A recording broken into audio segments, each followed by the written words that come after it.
But thank God, I was given joy and peace, which are my two favorite fruits of the Spirit. Honestly, I think God knew that, so He gave me the easy ones. Yes, right?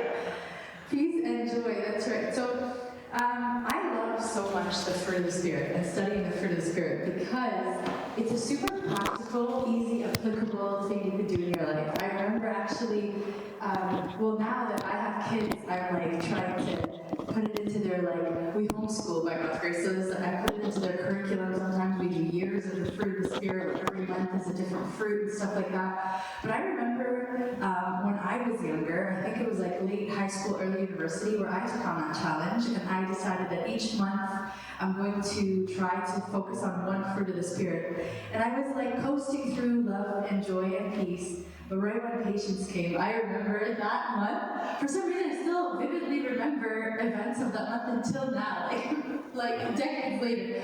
God was like, oh, you want to learn about patience time? Let me teach you. So, in His wisdom, He did not give me that to talk about today.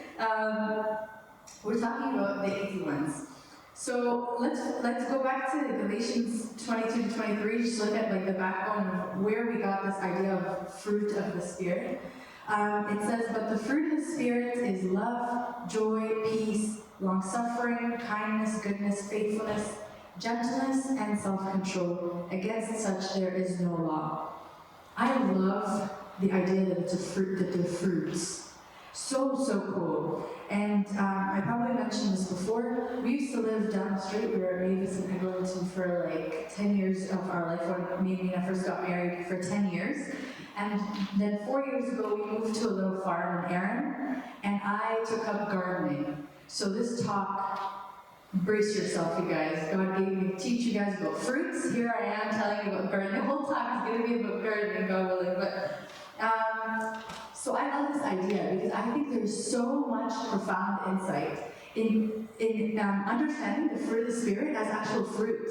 It's a fruit because God, His wisdom given to us in scriptures as fruit. There's so much to be it pulled out of that concept, that idea. Because fruit is not something that you're just one day we're talking. Okay, here you can go to the grocery store and buy it. Different argument here. But it's not if I wanted, for example, I love growing very unique varieties of tomato. That's my favorite thing to grow in the garden. Tomatoes that you can't buy in the grocery store. And it opens some crazy doors here. It's wild. I grow a tomato, a beefsteak tomato called Black Beauty. It's black. It's crazy. And you cut through it and it's got this purple flesh inside. It tastes incredible. You won't be able to buy that in the grocery store. I grow purple tomatoes and green tomatoes and yellow tomatoes. And all of those things, if I wanted them this coming season in the fall, God willing, I can't just be all right, snap my fingers or press some buttons or do none of that. You can't just do that. Fruit is hard work through the entire year to get to harvest season and get the fruit of your labor. So I'm going to take us back to this word again, fruit. In botanical terms, so botanical is the science of plants, right? A fruit is not an orange versus a cucumber is a vegetable. That's not the science of plants. In botanical terms, a fruit is actually the seed-bearing structure of a plant.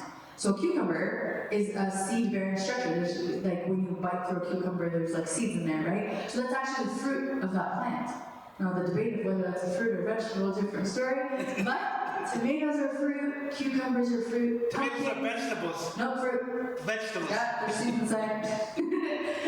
Joy is a fruit, and tomatoes are fruit, apparently. So, anything that has fruit, so pumpkin, that's the fruit of that plant. And so is peppers and eggplants. But carrots, for example, you're not eating the fruit of the plant. What are you eating? The root of the plant. It's because that doesn't have the seeds in it. What actually bears seeds on a carrot plant is the foliage, the green, will eventually dry out and produce seed. Similarly for potato, you're not eating the fruit of the plant, or broccoli, you're actually eating the structure that will later bloom and then send up stalks for seed. So every one of these things is different, but in fruiting plants, that's the structure you're eating, okay? So I want you to bear with me. Bearing fruit, no pun intended there, that was I'm going to take you through the steps from the beginning of the season to the harvest season, okay? What does it take to actually get to those black beauty tomatoes or whatever it is? The first thing happens in probably the dreariest of months for me, and it's January. It's really cold. So I have a really short growing season. For some reason, me and Mina, when we moved away from Saga, we moved to a colder area because, I don't know, who thinks of things like that? I don't know, we should have, that's the research we should have done, not now. But it actually has like a shorter, if you're specifically looking at gardening, you can garden a little longer in Saga than you can in Erin. So that means I have to think back from that time of like when I'm able to put my plants in the ground and think back, and that's when I'm going to start seeds. So I start seeds about March or even April, but in January I sit down with all my journals and my big papers and I start something called garden planning. Now you might argue, okay, you're going to plan your garden every single year, isn't it the same every year? But think about it this way, if I plant my cabbages in the same exact spot that I put my cabbages last year, what's going to be waiting and hibernating in the soil in there? Cabbage moths. They were there last year, they knew exactly where I had my cabbages, and they laid their little eggs, and they made their little nests.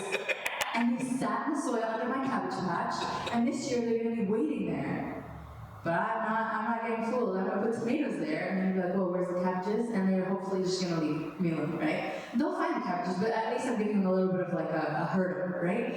But the same thing happens for tomatoes. There's a pest for tomatoes called a hornworm, and that hornworm just like can decimate the entire plant. Very similar to the fruit of the Spirit, guys. There's specific pests for specific fruit. It's so cool. I know I'm deviating a little bit here, but if you look around you, God has put messages, such profound spiritual messages in everything you see. We're talking today about gardening, but look at it in whatever is in your world. What do you do, and what message is God putting, or what parables is He putting in your path?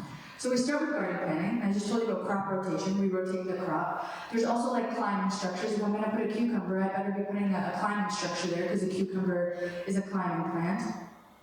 And there's other things that like called companion planting. So for example, like tomatoes love to be grown next to basil because basil, the smell of it deters those hornworms I'm telling you about. So there's so much things you could do to make your plants, your fruit process flourish. You're giving it like a kind of like a boost, a heads up, if you really want more of those fruits. So we plant the garden. The next thing is around March, we're going to start seeds. I'm going to just take you for a second in the most craziest. Okay, so there's two things I feel in our life right now that just baffle me outside of like human reason, okay? Bear with me, okay? My mind works with like reason and logic, and I need to understand in order to digest something. But seeds, growing seeds is one of those things that if you have not experienced it, it's wild. It's wild. Can you think with me of a tomato? Do you know what a tomato seed looks like? So if you cut through a tomato, you know those tiny little specks? It's like a speck, okay? It's tiny. Yeah, it's very tiny. It's small, like it's stuck in your teeth, like it's that small. That tomato, it's now sitting in a packet in my closet. Like it's dead. What does it have? What potential does it have, guys? There's no way. If I give you some, you're like, it's like that's nothing, right? Yet, God, in that tiny little speck, has put so much life to the point that if you take this tiny little thing, bury it in the ground, it's now worse off than in my closet in the seed packet. It's now inside soil. It has the potential of growing a shrub that is taller than me, like we're talking 8 feet tall by like 4 feet wide, so out of control and sprawly, you don't even know what to do with it. And every one of those plants that comes from that seed grows hundreds of little tomatoes, or big tomatoes, whatever size, and within each of those tomatoes, how many seeds? Hundreds, if not thousands, more plants. Talk to me about God's provision. He wants to tell us something in this. He's talking about the fruit of the Spirit. Today we're talking about joy and peace. God is able to take a tomato seed that's that big and multiply it by all. Is that the Holy Spirit? Yes, the Holy Spirit. Spirit, the fruit of the Spirit. Abound. Okay, now we're good. Are you sure that was like an angry sound? I think it was the wind. Yeah, we're going to put the word So there's so much message there about just God's provision. Then we're gonna grow the little seedling, pokes its head out of the soil, and it's so, so cool. Then you have to tend to that seedling. You have to come down there, I say come down there because it's in my basement that I grow the little seedlings under the grow lights. And another cool thing that you need to do to the seedlings to kind of make them strong, you can't not stress them at all. You need to either pass your hands through them like that, or what I've learned to do is to put a fan on them. Once they're just taller like this, have not an insane hurricane kind of fan, but a little breeze running through them, because what they do is they stalk up, their little spindly little legs get stronger, and then when I put them outside, the wind doesn't take them down as much. Which again, I need to tell you the profound messages in that. Sometimes we want, I remember when I first started growing seeds, I wanted no wind on them. Just leave them alone, protect them as much as possible. But you put that in the elements and it's a weak link, right? Once we tend to the seedlings, we feed them with fertilizer, water, light, all of that. Then the next thing is you have to harden off your seed. I didn't know that the first year. It was a bad lesson to learn. Just once you grow them for weeks and weeks under the grow lights, you can't just take those seedlings and just put them in the soil. You can't do that. Because they've never experienced the light of the sun, they will burn immediately and die. And that's it. The end of your story. So you have to put them outside for a few hours in the shade, a couple of days, and you take them back in, and then you do that for a whole week where you're hardening them off to the elements.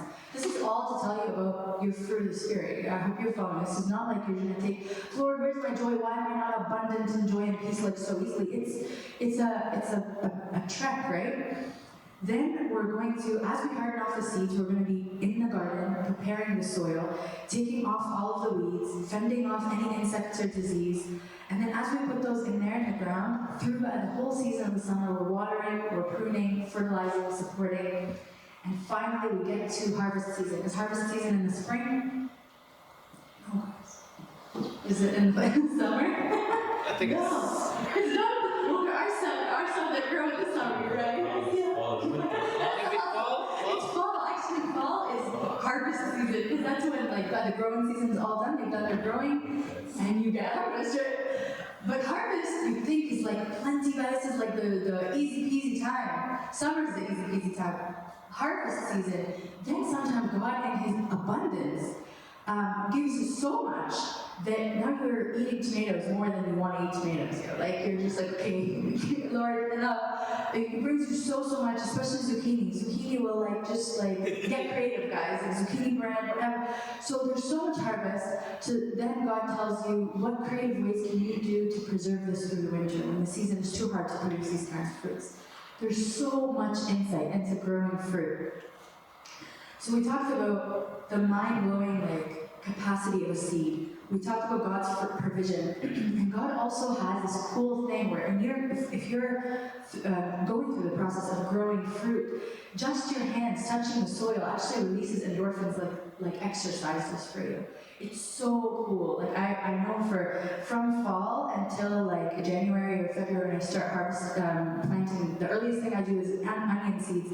Right when my hands touch soil again, I'm like, oh God, I love this feeling. It's crazy. There's something that connects us with the Lord's actual raw creation like that is so unreasonable. I like that word because my mind works with reason, and it's feelings like that I can't explain, that God tells me you don't need to explain everything. There's so much that you don't know.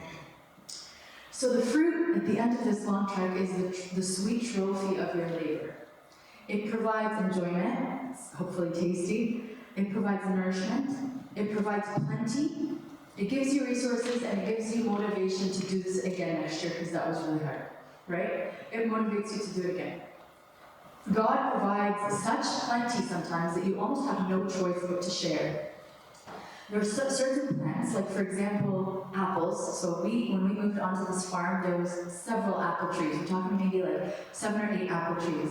And one apple tree can storm you with a harvest where you're like, I don't know what to do, Lord, this fruit is going to waste. We have tons of apple trees, and apple trees are what is called a biennial. They produce in mass amounts every other year. Last year it wasn't like that, but the year before, we didn't know what to do. Harvest came, and I made every single thing you can think of that comes from apple. I made applesauce, insane amounts of apples. I still have some from 2 years ago. I think it's gone bad in my pantry. I don't know if anyone wants applesauce. Applesauce, apple filling, apple chips, candied apples, any apples, cinnamon apples. We did everything. Apple pie? Oh my gosh, apple pie's like for years, but like apple pie's like crazy. We bought all the different things that peel apples and core apples and all the things. But eventually it was clear that we need to bring the Sunday school classes in. I was going to say next time make sure to come during the apple season. Come to exactly. Bring whatever you don't need. We're like, please come, because now these apples are just falling on us. Or if you're not picking up, we're gonna hit you in the head. So it's perfect. We bring all these, like, even then it wasn't enough to really pick all the apples and process them.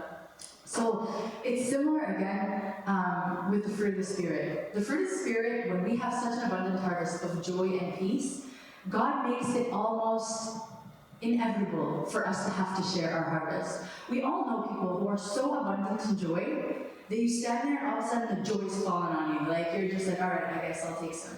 Same with peace. Like peace is like that, where you're standing in someone's presence that is so peaceful that you get peaceful. And it's so cool, especially when you're someone like me who struggles with like standing in peace. Usually my mind is so loud. Someone's presence that is so abundant in peace, they share their harvest for sure, whether they kind of like it or not. So let's focus on these two fruits that we're talking about, joy and peace. Again, like I said, my two favorite fruits, I argue they're the two tastiest fruits of the Spirit, the tastiest ones. Because there's other ones that I love very much, like I love patience and I love self-control, but for different reasons. It's because I lack those. So I need to like work on them. They're like kind of, you know, the fruits that are like good for you, so you must take them even though they're not tasty. You put them in a smoothie or something, like that's the patience and the self-control of this. But these ones are like the watermelon and the strawberries, mangoes and strawberries, I don't know, whatever your fruit is. That's how I feel like joy and peace are. So we're gonna like kind of go a little bit deeper in joy and a little bit deeper in peace, just to see like how we can actually start tending them in our own life. So joy. Let's start with joy. Joy. Whenever I've listened to any sermon on joy or any like talk about joy, usually the first thing the person says is they'll contrast joy with happiness, because joy and happiness are not the same thing. Not the same thing. When Anthony Music sometimes said one time said happiness depends on happenings. Happiness depends on happenings. Joy is a persistent state regardless of your circumstances. Now, you probably agree with me, sometimes there are people who are joyful, even though they're actually not necessarily happy. They're sometimes happy, but even in their sadness, sometimes they still have a persistent joy. And the opposite is true. Sometimes there's people who are happy people, but they don't have joy, or they lack joy, they're seeking joy. I remember there was one lady, I probably mentioned her here before because she just like, it's wild, the joy that she was able to sustain. She came here, she's the lady that in Egypt lost her 2 daughters in the bombing in Butusaya. I remember like the big bombing on Palm Sunday, and I just remember watching a video. She was standing right there, talking to everybody about what happened and how she lost her daughters. And it was like so like I was tense watching it at home. God knows what it was like here. But the lady just kept saying, God has given me joy. He's so faithful. He stayed with me through this. And Anna like at home again. Is it? Yeah. How? What are you talking about? What joy are you talking about? And this came again just 2 weeks ago. A friend of mine was pregnant, and they were so happy. They were so excited about this baby. And early in her second trimester, she had a miscarriage. And it was a bad loss, like a bad miscarriage that ended up in like a hemorrhage. She had like life-threatening bleeding. She had to have a surgery, and I spoke to her like in the wake of that, at the end of it. She had just come home, and I'm like, can I help? Is there anything I can do? She's like, Gigi, God is so faithful. I promise, like, I'm trying to be like the supportive friend here. In my mind, I'm like, what are you talking about? Like I almost want to be like, teach me how you are finding joy in this. She's like, God has been with me this whole time. His presence is like tangible. And I almost want to be like, if I saw him standing next to me, I'd be like, why aren't you fixing it? Because why? It's unreasonable. Gigi's mind doesn't understand. I understand how this friend of mine is producing joy, is experiencing an abundance of joy. How? The circumstances don't make sense. But the cool thing is, joy is a fruit of what? What is the fruit of? Joy and peace are the fruit of what? God's presence. It's very easy. The fruit of the Spirit. The fruit of the Spirit. Sometimes what I struggle with when I'm like trying to understand why she's feeling joy is because I'm like, where is your joy coming from? When I'm like overlooking the fact that the source is the Spirit. I'm like, it cannot be coming from your miscarriage, it cannot be coming from the loss, it cannot be, because it's not coming from those things. Joy is actually, the source of it is the Spirit. Joy it comes from the Spirit of God. It is divine. It's not something that we can, again, just read from our circumstances or go seek it in a resort in Mexico or something like that. Because sometimes we try that, right? The only reliable source of our joy is our intimacy with God. If we take one thing away, I'm going to repeat that same sentence again with peace. The only reliable source of our joy and the only reliable source of our peace is our intimacy with God. In 1 Peter 1:8-9, it says, "Whom having not seen, you love. Though now you do not see him, yet believing, you rejoice with joy inexpressible and full of glory, receiving the end of your faith in the salvation of your souls." So the source of our joy is the fact that the Lord has saved us. All this is not, this is vanity. All this is not the source of our joy. This is not going to bring us true joy. Sure, it can bring us happiness sometimes, sure, it can bring us sadness sometimes, but joy is from the intimacy with our Lord. We get very lost and confused and disappointed when we go seeking joy from other sources. Think with me, where are some places that we wrongfully go seeking joy? And peace or whatever. Money, that's a huge one. Even sometimes when we don't say it, but internally, we kind of rely. That's where it is, right? Where else? Work will give us joy and fulfillment. And sometimes it's the exact opposite. Where are we working? In Ecclesiastes 1:12-14, it says, "I, the preacher, was king over Israel in Jerusalem. And I set my heart to seek and search out by wisdom concerning all that is done under heaven. This burdensome task God has given to the sons of men, by which they may be exercised. I have seen all the works which are done under the sun, and indeed, all is vanity and grasping for the wind." It's all nonsense. None of it is true, reliable source. It's disappointment. We all go seeking money. We all go following our desires, our passions, our ambitions. And that is not, if we are not intimate with Christ during that time, that's not true joy. Now the opposite happens in Acts 5:40-42. Now this happened right after the apostles were preaching. They get caught. They're about to be put to death. And one guy speaks up for them, no, wait, let's just beat them, let them go free. And then this happened. And they agreed with him, and when they had called to the apostles and beaten them, they commanded that they should not speak in the name of Jesus and then let them go. So they departed from the presence of the council, rejoicing that they were counted worthy to suffer shame for his name. And daily in the temple and in every house, they did not cease teaching and preaching Jesus as the Christ. This sounds like you kind of want to be like, are you guys okay? This kind of sounds just like something's wrong. You can't be beaten. And I'm not thinking they just gave him a slap on the wrist, this is a beating. And they're just like, oh my gosh, wasn't this great? What? What are you talking about? How do you understand that as rejoicing? What is the source of that? It's because their eyes are on something else. Their eyes are on something else. So this is kind of what I pictured as I tried to understand this almost craziness that happened, where they're just beaten and they're rejoicing. Picture with me that you just bought a house in Tuscany, Italy. Tuscany, Italy for me, you can change that for, I don't know, That sounds like a Hawaii. nice place. Yeah, it is a really nice place, I promise.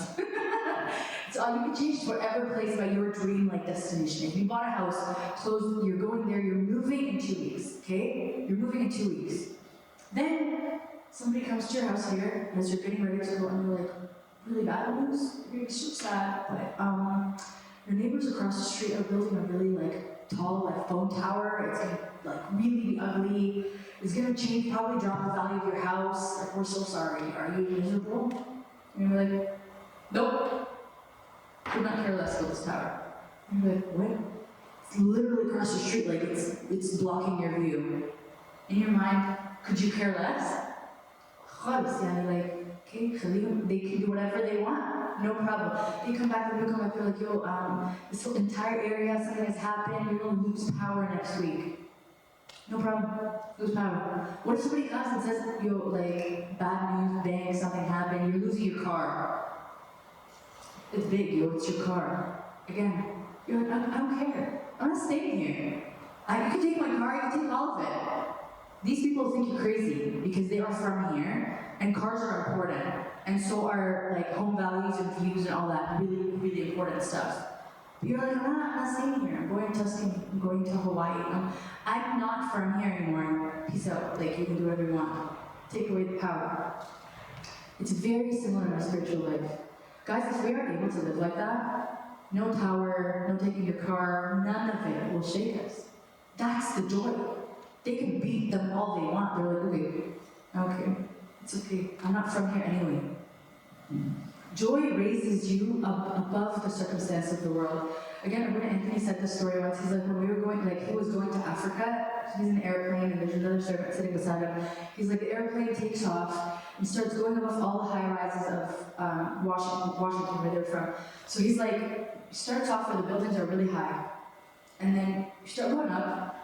And as you go up, you're looking down from the windows, and he's like, the servant just looked at me, and she's like, isn't it crazy? Now all the buildings all look like they're the same size, and they all look so small. And he's like, that was so profound for me, because oftentimes when we're standing at the foot of these buildings, they look huge, they look like they can eat us up. But as you rise above them, first of all, they all look the same size. No problem is bigger than the other. And at the end of the day, they're all so small. We're so much higher. That's what joy does for us. In Proverbs 17:22, the verse says, a joyful heart is good medicine. Isn't that so cute? It's medicine. A joyful heart is good medicine. But again, do not be fooled. You must diligently tend your crop.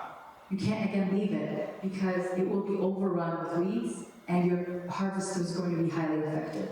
So keep in mind that peace and joy, those are tasty ones. So pests can smell them from miles away.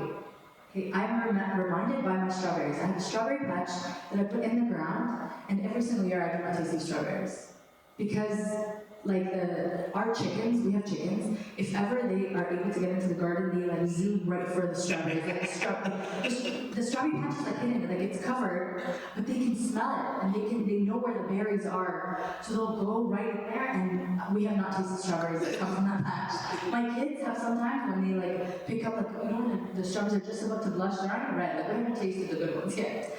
Maybe one day. This year, what I'm going to start doing is I'm going to put them in hanging baskets. That's how they survive. Because then they're off the ground. The pests don't get to them. Same thing with your joy and your peace. You better be careful. You don't put it in the ground like that. The pests are going to smell it from miles away, and they're going to come and take your harvest before you can taste it. Another thing you need to do is fertilize it. Do things that feed your spirit and bring you joy. Sounds easy, but it's very practical. Sometimes we do certain things, activities, practices, habits that steal our joy. And we do them repeatedly, and we're like, man, where is the joy? The joy is gone. Well, what are we doing? Are we fertilizing it? Avoid those things. The other thing is, I encourage you to harvest and eat. Once your fruit has come to harvest time, harvest it and eat it. Mother Teresa talks of a story of a very poor girl that one time did not have food, so the Mother Teresa brought a piece of bread and gave it to her in her hand. So the girl took the bread and started taking crumb by crumb, little tiny piece by piece, and eating crumb by crumb. So Mother Teresa in her speech that I was listening to was like, I looked at her and I said, eat, eat. So she said, I'm afraid that if I finish this bread, no more will be left for me. Again, I want us to reflect and realize that sometimes we do the same thing with our joy, and our peace, and all the other fruits. Sometimes we take little specks of joy, and we just like, oh, it tastes so good, but I can just joy and take a big bite. You have a harvest. The Lord has promised you not just a harvest, you guys. Remember my apple trees? You're going to need to share. There's so much. Don't sit there and close your windows and be like, there's no fruit. There's so much. In James 1, verse 2, it says, my brethren, count it all joy when you fall into various trials. Sometimes we look at those things and we're like, but there is no joy. We have no joy. When really, there is joy. But we're just not counting. We're not counting it. We're not realizing it. We're not bringing it into our kitchen, cutting it up and doing something with it. And finally, don't forget to preserve some for winter. Because there's going to be a time where there's no strawberries in the garden and snow is covering all that stuff. So a cool thing, a cool practice that God told Joshua to do. Do you guys remember when they crossed the river? What did he tell them to take with them? Was that? Stones, that's right. I love this idea, these memorial stones. So in Joshua 4, 20 to 24, it says, and those 12 stones, which they took out of the Jordan, Joshua set up in Gilgal, and he spoke to the children of Israel, saying, when your children ask their fathers in time to come, saying, what are these stones? Then you shall let your children know, saying, Israel crossed over the Jordan on dry land. For the Lord your God dried up the waters of the Jordan before you until you had crossed over, and the Lord your God did just as your God did to the Red Sea, which he dried up before all of us until we crossed over. That all the people of the earth may know the hand of the Lord, that it is mighty, and that you may fear the Lord your God forever. That's a really cool practice. Think of like gratitude journals. When you write experiences that God has given you, joys that God has given you, those are memorial stones. Something I do because I'm too lazy to write is I just make my phone into like a front camera thing, and I record a little video to myself. I have a few of those memorial stone videos of times where I was like really desperate in prayer and the Lord said yes, gave to me. Or he said no, but I felt, again, this peace that surpasses all understanding. Have those and then favorite them in like a what's it called, like a playlist kind of thing. Where when you are really struggling, you're like, where's the joy, Lord? What is there to be thankful for? You go, and all those memorial stones are there, that you may fear the Lord your God forever. That's joy. Let's quickly look at peace. Peace, and for me personally, is the fruit that I think I value most. And like as I was like contemplating that, I realized this, you know how some of us have like certain deficiencies than others, and some people like need more vitamins than others. My vitamin that I need is like peace. that's the thing that I like benefit from the most. I get very like shook easily by like contention or any form of tension. So I like always thought that to me, peace, where I find peace, like I have to escape. I have to run away from the realities of my life, the stress of my life, to a resort, to a vacation, to a quiet place, and then I'll have to come to the stress or the like lack of peace that is my daily life. But there was actually, I wouldn't do this when I was very young. I remember saying this story long ago. He talked about a competition, an art competition, and the competition was for the piece that depicts peace the best, okay? A painting that depicts peace. And many of the entries were exactly what I perceived to be peace. A beautiful sunset, quiet, like a little like chair, swing, like it's exactly what I picture as peace, right? It's almost like the happiness of joy. That's like a fake peace. The one that won first place was very stormy sky, thunder clouds, lightning, and it's a waterfall, like a very like rapid river with a waterfall. But among the waterfall is a branch sticking out, and on the edge of the branch is a nest where a bird had made its home, and she's sitting there, and she's just sitting there among her chicks. And there's like crashing waves of the rain, and she's sitting there with her chicks underneath her wings. And there in that nest is peace. I thought that was the coolest depiction of peace. Imagine, you don't need to imagine, think of those moments in your life where this very depiction happens often to us, where there's thunderclouds, there's lightning. Can we find that nest where we can sit and find true peace, the peace really that surpasses all understanding? In Philippians 4, 6 to 7 says, be anxious for nothing, but in everything by prayer and supplication with thanksgiving, let your requests be made known to God, and the peace of God, which surpasses all understanding. I want to almost say that Gigi will never be able to understand. Like, God oftentimes says that to me because He knows my mind tries so hard to like envelop something and digest it and understand it so that I can actually process it and believe it. I'm the Thomas. If I can't put my hand in the faith and the peace and the joy and dissect it, then I don't understand. Well, God appears often to me. He's like, Ty, like, fine. You want to understand why is this woman with a miscarriage feeling this way? Why is this? Why? Explain. It's not explainable. It surpasses all understanding. And that peace will guard your hearts and your minds through Christ Jesus. Just like I said about joy, peace is a fruit of the Spirit. It is of the Spirit of God, not from the spirit of quiet time in the corner of the library in the reading. That's not where peace is. It is divine, and the only reliable source is intimacy with God. The Lord Himself, right before He left the disciples, He said this to them: peace I leave with you. My peace. It's so cool how He says my peace. Not like peace. He didn't say like peace I leave with you, you know, the peace that you all know. He wants to tell them my peace is different. Not as the world gives do I give. It could not have been more clear. Let not your heart be troubled, neither let it be afraid. The Lord's peace is so different. Again, you must diligently tend this crop. Protect it. You know when I put out little seedlings in the beginning, I just recently put the broccoli plants out because broccolis are frost hardy. Even if a little frost comes to them, they're good. But am I just sitting at home and not watching for the weather? I'm watching the weather, yo. I'm okay, wait, if there's a frost, I'm gonna put some frost cloth on. There was one day last year where Mina, my husband, was laughing so hard because I take this very seriously, this gardening thing, and I just grew these from seeds for the last God knows how many weeks. So I'm not gonna let a frost come and nick them after all this work. So I had all my broccoli and lettuce, those are the hardier plants, but all of a sudden there was an overnight that was dipping into -5. That's scary for a gardener that has just put the thing in. So I went out and I got bed sheets. Lots of bed sheets. And I just put these pegs in the ground, and I made tents for my little babies, and I covered them, and they survived just fine. There were people that didn't do the smart thing, and they posted about it in my gardening Facebook groups, but I was fine. Everything was fine. So once you put the peace and the joy little seedlings out, you don't just forget it. You protect them, because there are things like frost, or weeds, or pests that will come for your seedlings. What are some robbers of our peace today? Just the top one. Yeah. Social media will rob your peace. Don't put your harvest in the way of social media like that. We have to have an active hand in this. Because we can't be submissive, I'm really, I hate when that happens where people are you need to do this,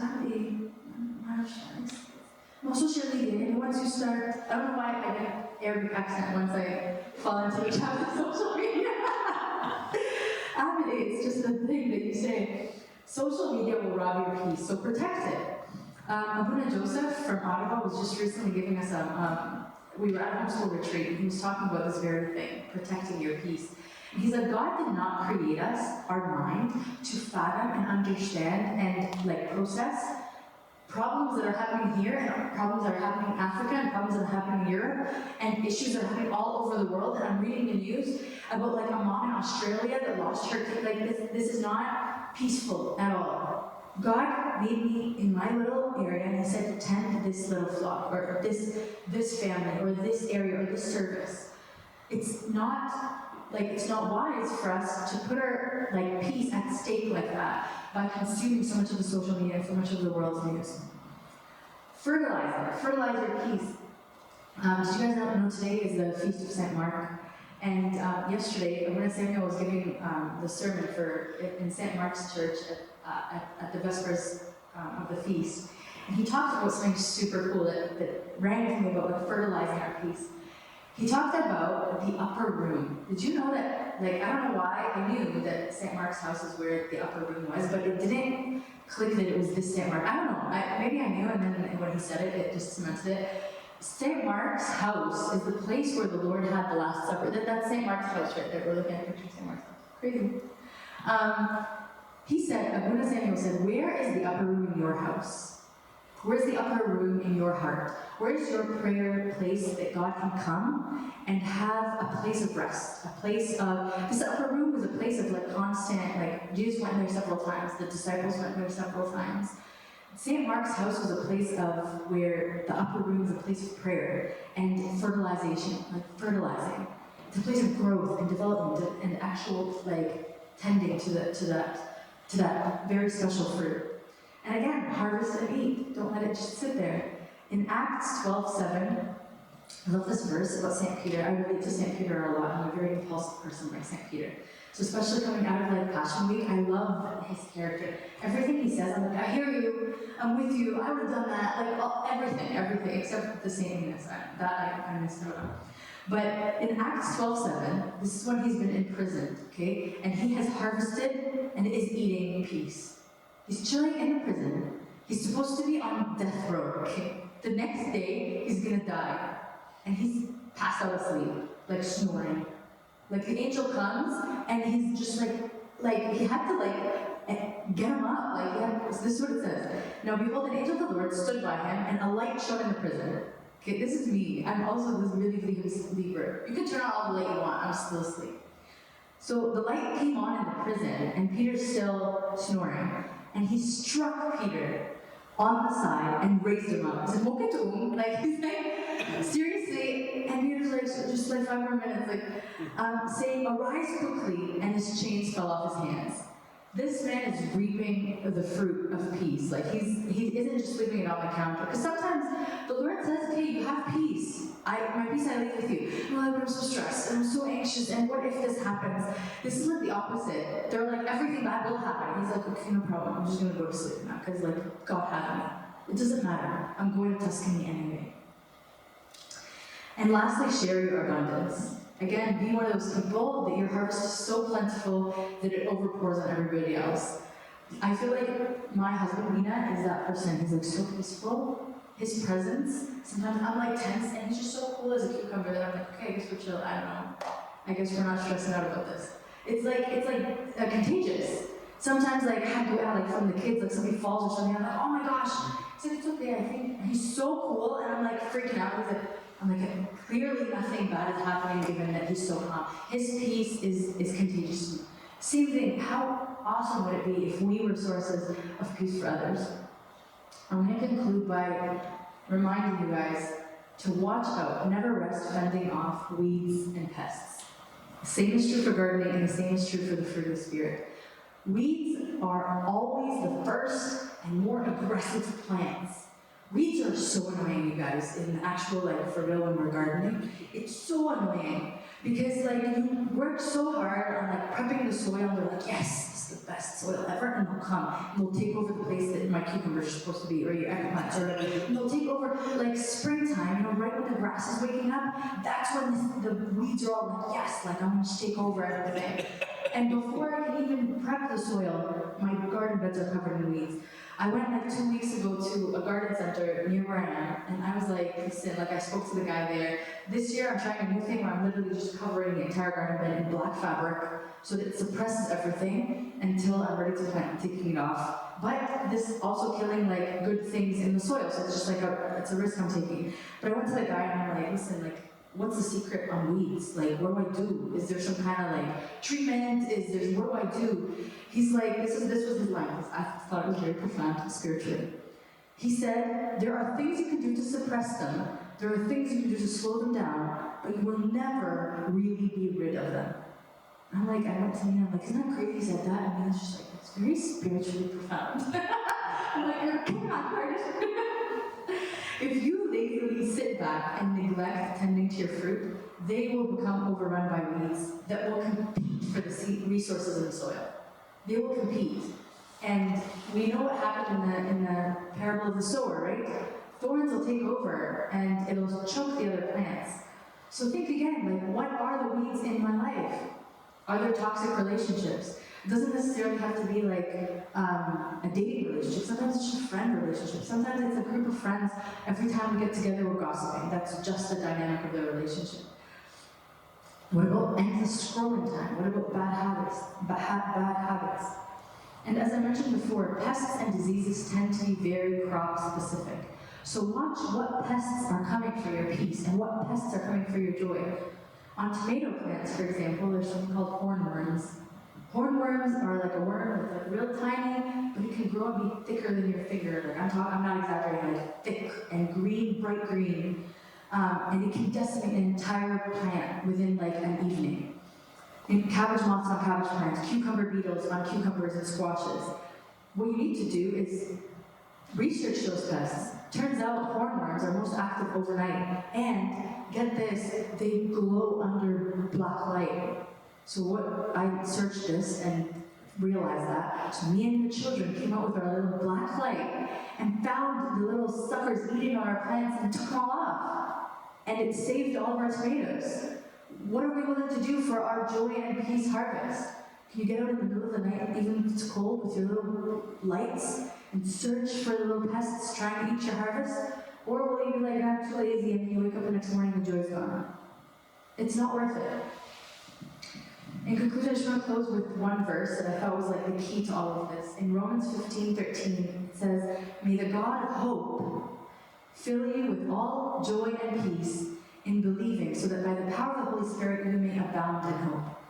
Hope is the fertilizer to joy and peace. Hope is the fertilizer. That's the thing that really catalyzes hope hope catalyzes joy and peace. Put your hope in the Lord. He will be faithful to carry you through anything. Because lots of times we say, oh, we don't have joy or we don't have peace because we're worried about being carried through something. The Lord is faithful. And if your hope is in Him, He will carry you through it, and His joy and His peace will abound. Any questions for that?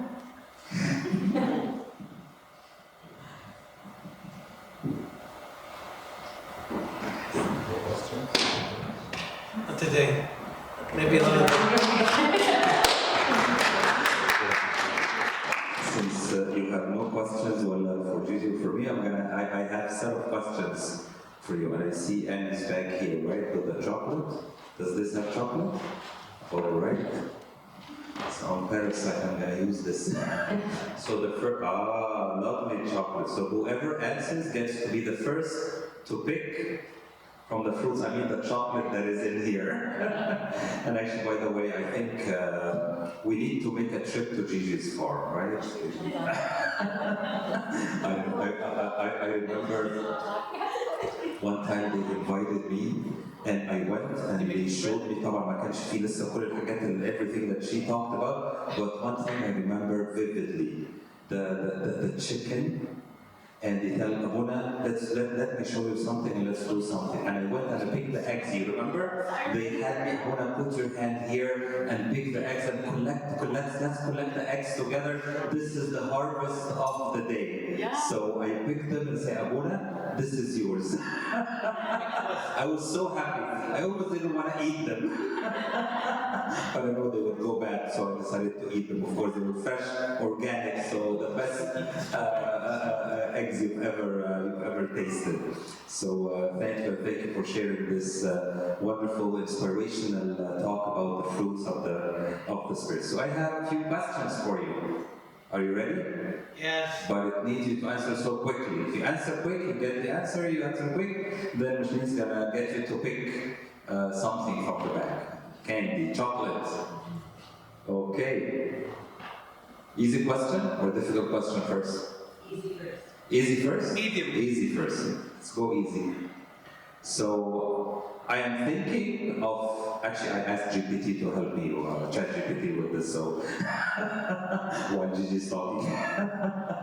So, I'm thinking of a fruit of the Spirit that makes you jump up and down. Joy. Who said joy? All right, so she gets.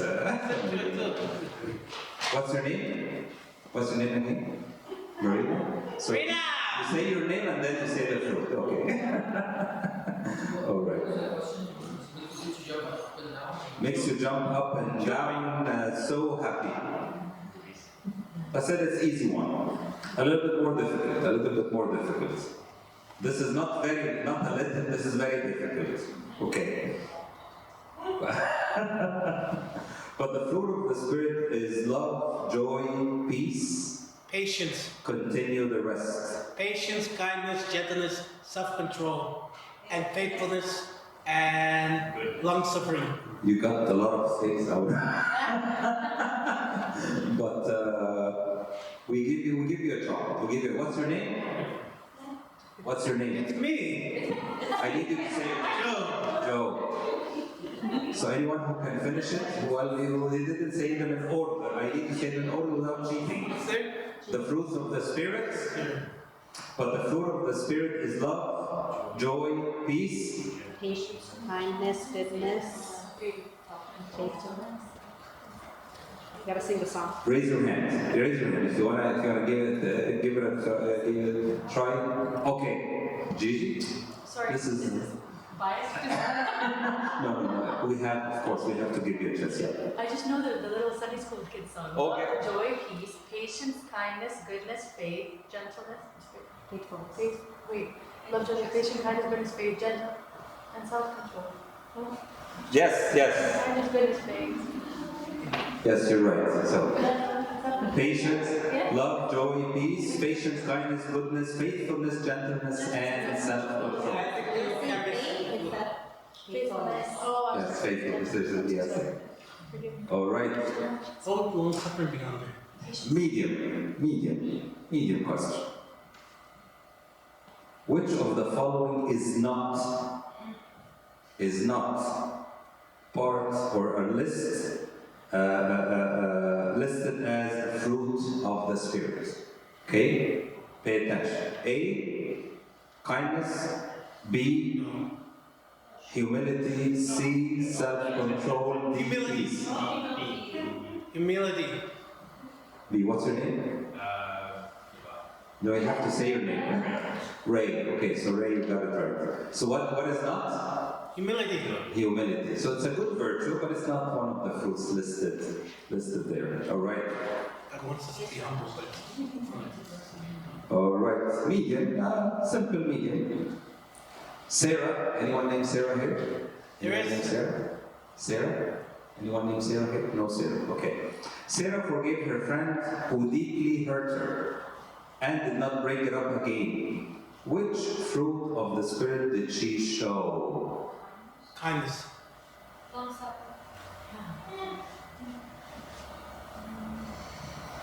Patience. Kind of like a combination of a few. Love.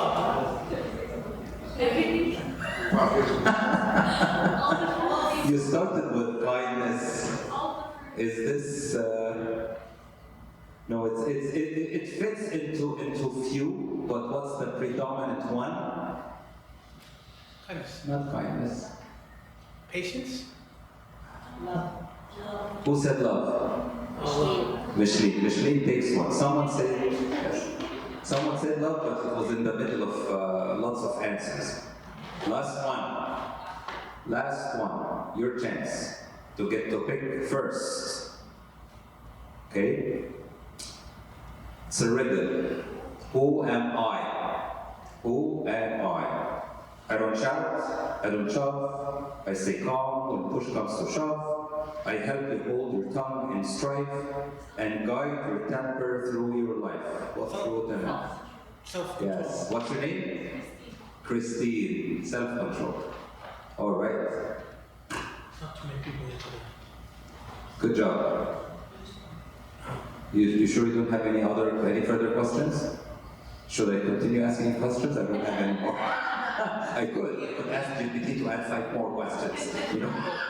I'm learning ChatGPT. Thank you, everyone. Do we have that?